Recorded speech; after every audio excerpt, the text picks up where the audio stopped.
So I've finished all my pages. I've cut the holes in them all. Let's just move these off. And I've started to thread them onto my wire that I've trimmed now down to 16 arches, and I've just cut that with my wire cutters. And then to start to thread your book onto the wires, oh, it's coming off. It's just to show you. What you need to do is to flip the front of the back cover over and put it over the top of the front cover before you start to thread anything onto the book. And the reason for that is we want these wires, this edge, to sit on the inside cover, and that gets flipped over to the back. Don't want everything to fall off like that once we've pushed the rings together.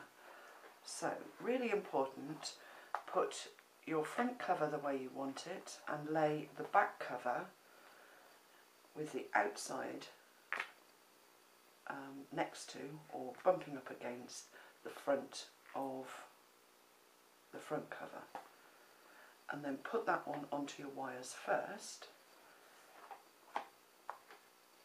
so that you've got the two outside covers facing each other, and then start to thread on all of your page pieces.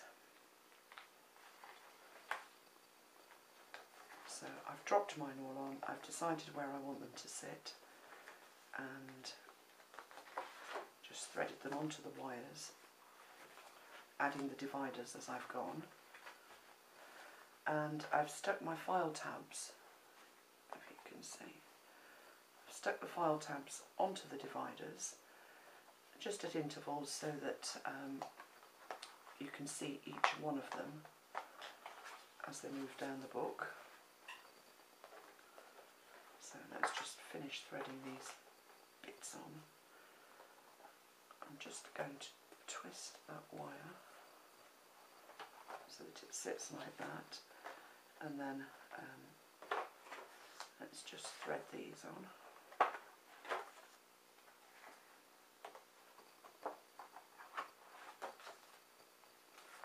Another divider.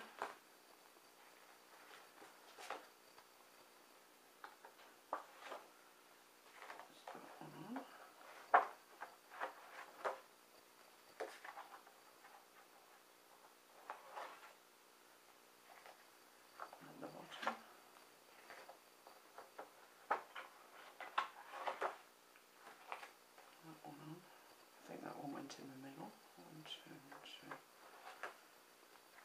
and then the last section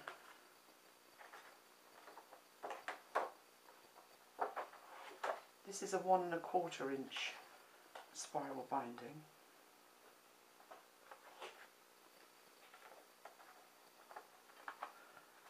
and I like it because I'm going to add loads of bits and pieces into my book, and it does give room for expansion. If you use a smaller wire, the smaller the wire, the less room you've got to add stuff into your book. That one down there, add that one in, and then just add those in. So everything is now ready to bind up, and so let's get the binder tool back in. I'm going to do it sideways so that you can see how to do this. The binder tool comes with these little cards, and these are to ensure that you get the right depth here in this binding plate. So I'm going to use my template that is 1 1/4 inch, and I'm just going to unscrew the binder tool so that this plate here moves right out. I think it's to the widest setting.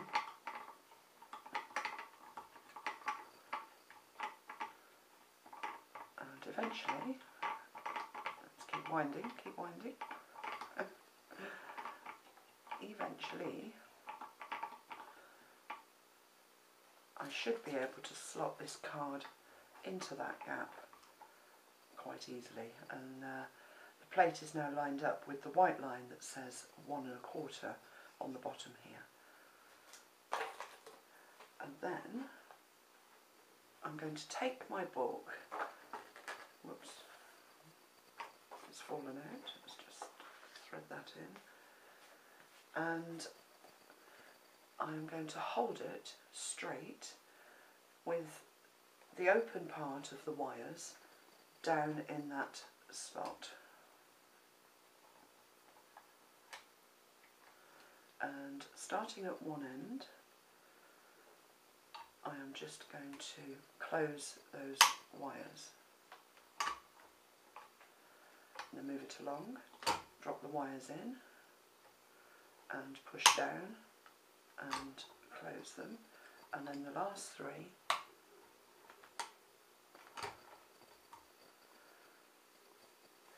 and they've all closed up. And then, so it's quite easy. It is a bit fiddly, but it's quite easy once you've got the knack. And then I'm going to put my back cover back to where it should be, and you can see it's just caught in between those arches.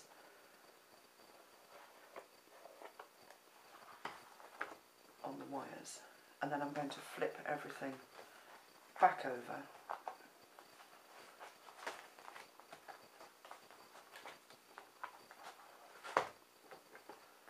and there's the book. Now the next thing we need to do is to cover or stick the elastic down. So actually let's test it. Let's pull the elastic over the front cover. I haven't done the elastic too tight because I want it to sit flat on there, but I also want it to hold the book together as I start to fill it up. So I think I'm just going to pull it just to give it a bit more stretch. I don't want it to be really tight, and I want it to have some room to stretch over the book as it fills up. So I think that's okay. So let's go to the back cover.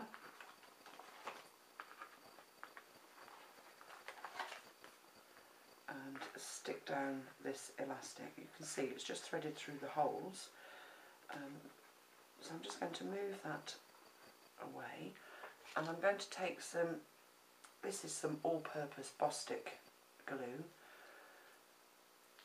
Not tacky glue, this is really, really strong glue, and I'm just going to put some under where the elastic ends are, and just press the elastic down into the glue. You're going to need to leave this to dry as well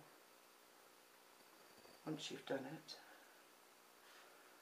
But what I don't want is for the elastic to twang out when the book's all finished. So, a bit messy, but needs to be done. And then I'm squashing it as flat as I can through that hole.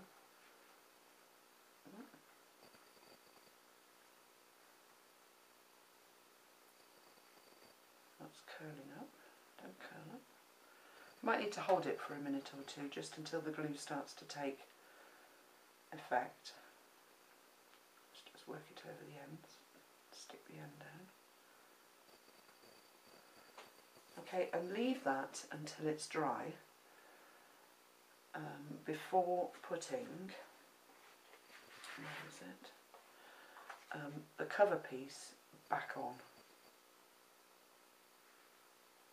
And that just forms that border down the edge. I didn't make a pocket out of that one when I stuck it down, I just stuck it straight over the top, just to hide those elastic ends.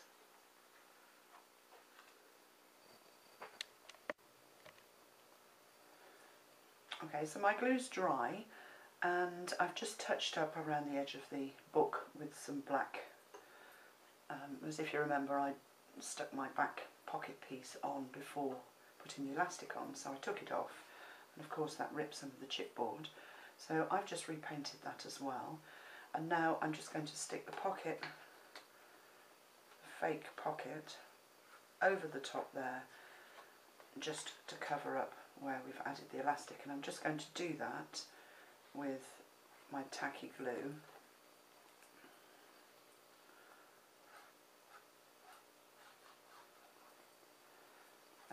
Sticking it down really over where the elastic is. I'm just going to leave a little space in the middle, and then just lining it up with the edge of the book and the paper that's already down. Stick it down.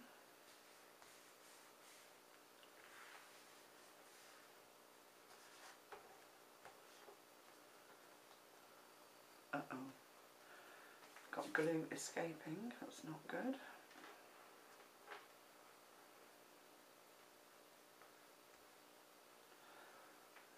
For a neater finish you might want to use your tape gun. Perhaps you're not as messy with the glue as I am. Okay, that's that end done.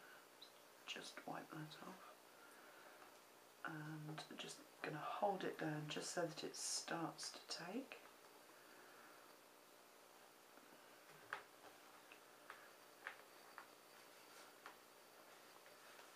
And then really stick it down over the elastic.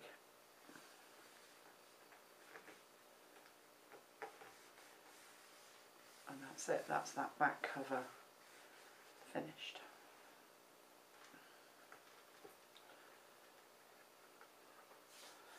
And then, flipping forwards, I've got a few sheets of the paper left, and some of them, as with all of the papers in these collections, the Simple Stories collections, there's lots of cut out bits and phrases, and all I've done is cut them out, and I am going to just add them throughout the book just to give some more detail, just randomly. There's no art to it at all, but just where I've got a large plain page, I'm going to stick a pocket on. I might just want to put something down there, and let's just flip that one over, just put something on there. Again, just giving you places to slot things into as you collect up all your bits and pieces, if you're going to do what I'm doing and keep this as a yearbook. So have a look at the elements that you've got left on the sheets that you haven't cut up, and then just work through your book and just randomly add the elements where you want them, really, just to give some extra pockets and extra slots, just to hold things.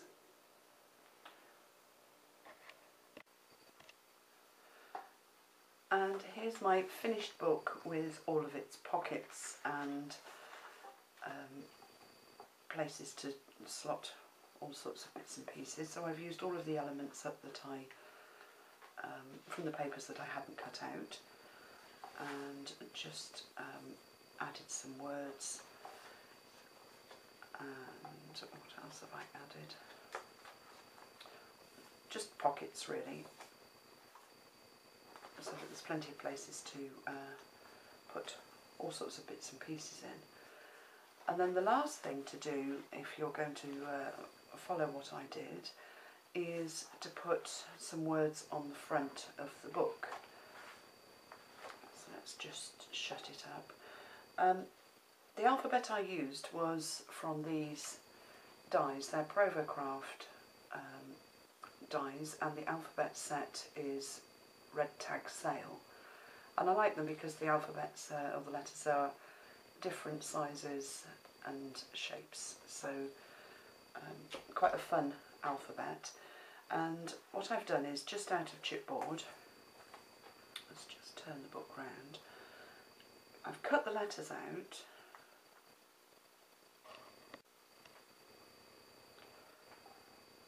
Here they are, and they all fit along here, so let's just add them on.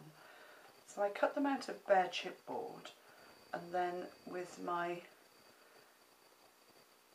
Aerondac black ink pad, it's the pitch black one, I've just coloured them with a bit of cut and dry foam, just to give them that black look. And then to glaze them, I used the enamel accents, the black enamel accents by Ink Essentials, and just sort of covered them and then moved the enamel around with my finger and then let them dry. So they took about an hour, I think, to dry. Oops, can't turn it over. I didn't do both sides, as you can see. Let's put 2, 1, 2 is just going to go along there.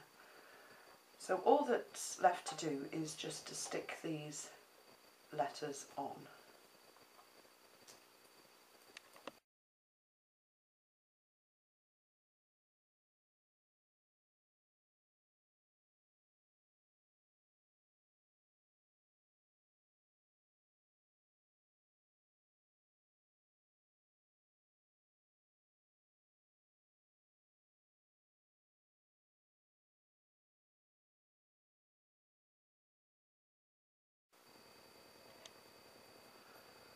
And that's it, that's our yearbook finished. So let's pull the elastic back over the top just to hold it closed. And there we are, let's bring the other one in. So I hope you've enjoyed making that. Have fun if you're going to make one yourself. And I look forward to you joining me for the next Let's Make series. Bye for now.